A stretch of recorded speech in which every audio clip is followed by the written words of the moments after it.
اللہ اللہ حضرت عمر کا بیٹا مصر گیا، وہاں سے کمائی کر کے لایا، تجارت کرنے گیا، لاکھوں کا مال۔ کون سا باپ ہے دنیا میں جس کا بیٹا باہر سے پیسے لے کے آئے تو ابا تفصیل پوچھے کہ بیٹا کہاں سے کمائے، کہاں سے لایا، کتنے ملے، کیوں آئے؟ کون سا باپ تفصیل پوچھتا ہے؟ ابا تو کہتا لا صحیح اور تعریفیں کرتا ہے، میرا بیٹا بڑی کمائی کرتا ہے۔ کبھی پوچھا ہے اس سے کہ ڈیوٹی صحیح دیتا ہے کہ نہیں؟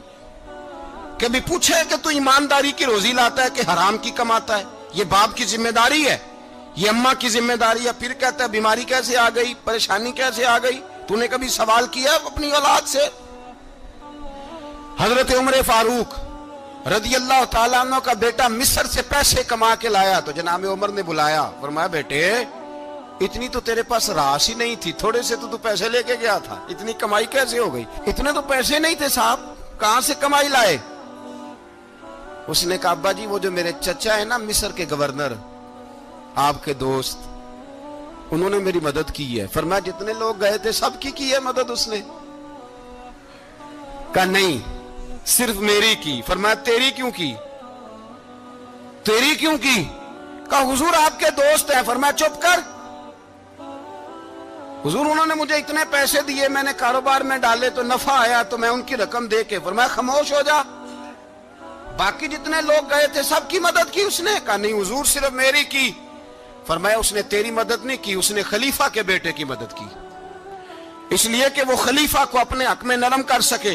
فرمایا آدھا مال تیرا ہے، آدھا مال غنیمت کا ہے، مال خزانہ کا ہے، مسلمانوں کا ہے، اس لیے کہ تو جو وہاں سے مال کما کے لایا ہے وہ اپنے باپ کے خلیفہ ہونے کی وجہ سے کما کے لایا ہے، لہذا رکھ ادھر۔ یہاں کہتے ہیں کدھر سے آیا، کیسے آیا، کون سا حساب دیں، کیا کریں؟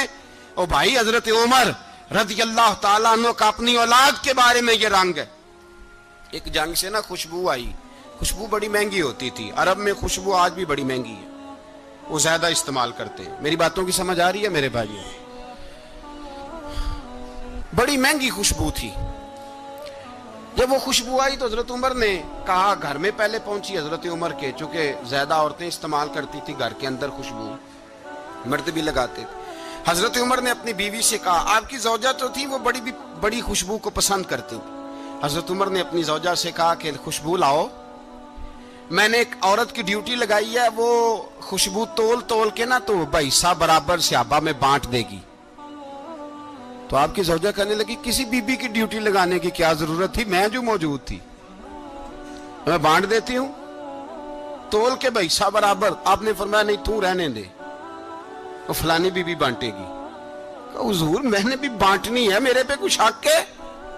آپ نے فرمایا نہیں تو تفصیل نہ پوچھ، تو خوشبو دے دے، کوئی اور بانٹے گی۔ خاتون خانہ تھی نا، کہنے لگی نہیں مجھے بھی آج آپ کو بتانا ہی پڑے گا کہ کوئی جو بانٹ سکتی ہے تو میں کیوں نہیں بانٹ سکتی؟ زوجہ کہتی عمر نے بات کی تو میری چیخیں نکل گئی۔ حضرت عمر فرمانے لگے جب تو خوشبو بانٹے گی نا تیرے ہاتھوں کو بھی لگے گی، تیرے دوپٹوں کو بھی لگ جائے گی۔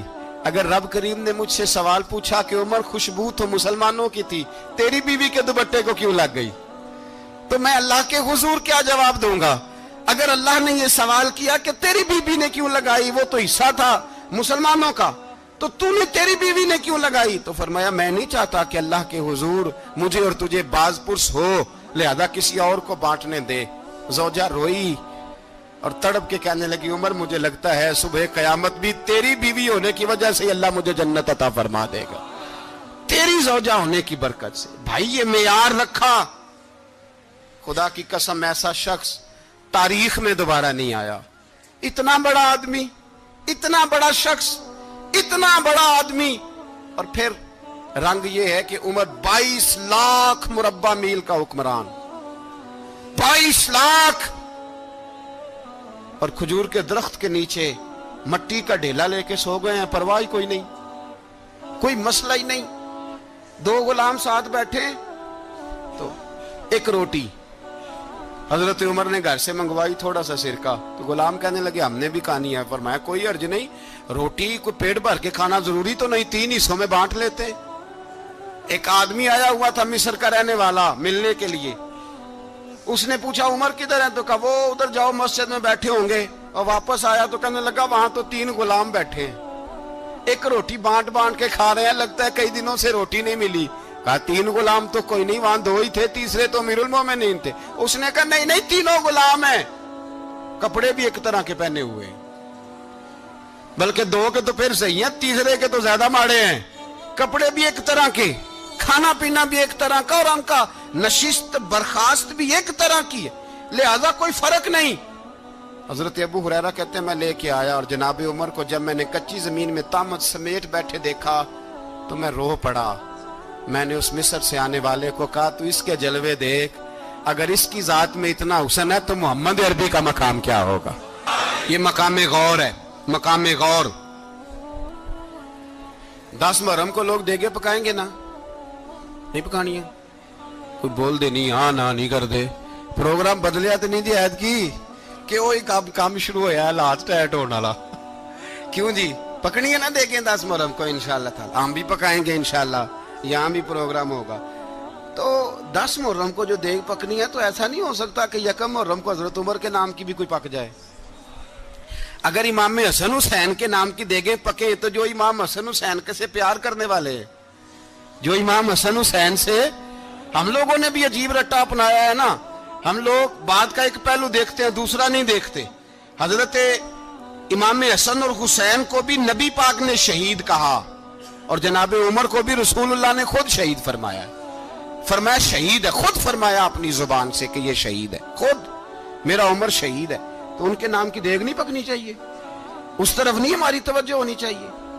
اور اہل بیت نبو, یہ بات میں پہلے بھی کرتا ہوں, آج پھر کرنا ضروری سمجھتا ہوں. اہل بیت کا پیار سن لو کان کھول کے. اہل بیت کا پیار اگر ہمیں کسی نے سکھایا ہے تو سیدنا عمر فاروق نے سکھایا ہے. اہل بیت نبوت کی محبت اگر کسی نے سکھائی ہے تو کس نے سکھائی ہے؟ بول کے بتائیے.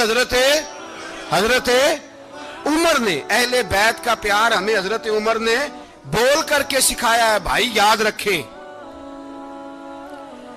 کسی کی طاقت نہیں تھی دم مارنے کی حضرت عمر کے سامنے, طاقت ہی نہیں تھی.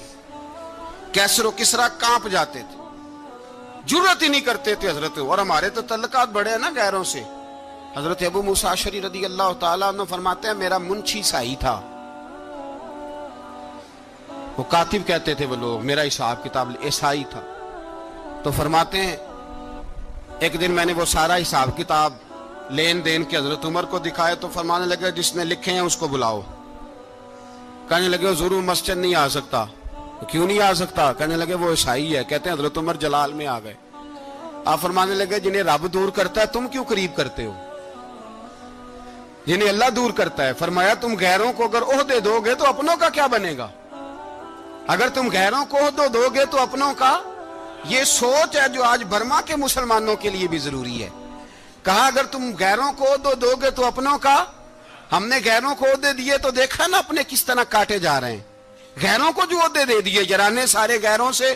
روز دعویٰ ہوتا ہے چین ہمارا سجن ہے, چین ہمارا دوست ہے. او بھائی دوست ہے تو اس سے کہو نا کہ برما تو تمہاری ایک چھوٹی سی ریاست ہے, چین کے بغیر تو وہ سانس بھی نہیں لے سکتا. اس کو کہو نا اس حکومت پہ دباؤ ڈالے. لیکن ہم لوگوں نے غیروں کو عہدے دیے تو اپنے پس گئے. حضرت عمر کہتے تھے ذمی کا ہم ادب کریں گے. ذمی کافر کا ہم, ایسا کافر جو مسلمان ریاست کو قبول کرے, بدامنی نہ پھیلائے. ایک آدمی کو آپ نے دیکھا آنکھوں سے نابینا ہے اور بھیک مانگ رہا ہے. تو حضرت عمر کو نظر آ گیا. فرمایا کون ہو؟ اس نے کہا میں یہودی ہوں. فرمایا بھیک کیوں مانگتے ہو؟ کہا جب تک تندرست تھا مسلمانوں کو جزیہ دیتا تھا, بوڑھا ہو گیا ہوں کیا کروں. حضرت عمر نے گھوڑے کی پشت پہ بٹھایا, کافر کو گھوڑے کی پشت پہ بٹھایا اور بٹھا کے مدینے لائے. حضرت علی شیر خدا وزیر خزانہ تھے. فرمایا علی اس کا وظیفہ جاری کرو. کہا یہ کون ہے؟ فرمایا یہ یہودی ہے لیکن یہ ہمیں جزیہ دیتا رہا, بوڑھا ہو گیا بیچارہ, بھیک مانگنے پہ مجبور ہے, ہماری حکومت کے اندر رہتا ہے, اس کا پورا وظیفہ جتنا خرچہ اتنا وظیفہ لگاؤ. حضرت علی کہتے ہیں میں وظیفہ لگا رہا تھا اور وہ میرے نبی کا کلمہ پڑھ رہا تھا, وہ رسول اللہ کا کلمہ پڑھ رہا تھا. یہ مزاج, یہ نہیں کہ کافر. حضرت عمر نے گورنروں کو خط لکھے تھے کہ زبردستی کسی کو مسلمان نہیں کرنا, جہاں ان کی عبادت گاہیں بنی ہو گرانی نہیں, کوئی مندر کوئی گرجا ضائع نہیں کرنا.